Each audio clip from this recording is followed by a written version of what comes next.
10:30-11 वाजताचा मोसम मध्ये पाऊस भरपूर आला आणि सरीकून पाण्याचा एवढा मोठा हे होता की पूर्ण शेडच्या अवताल पाण्याने पूर्ण गोल भोवताल करून घेतलं होतं. त्याच्यात पूर्ण माझं शेड आहे ना गोट फार्म, त्याच्यात 98 बकऱ्या होत्या, 45 पिल्ले, त्याच्यात पुन्हा माझ्या कोंबड्या होत्या 170 कोंबड्या.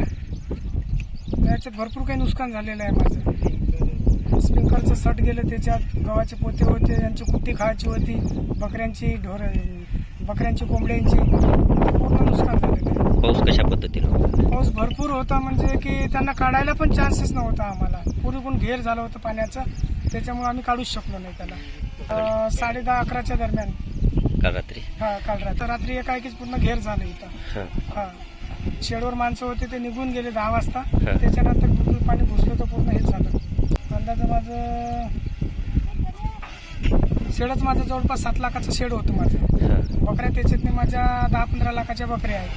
असं करून 25-30 लाखाचं नुकसान झालं.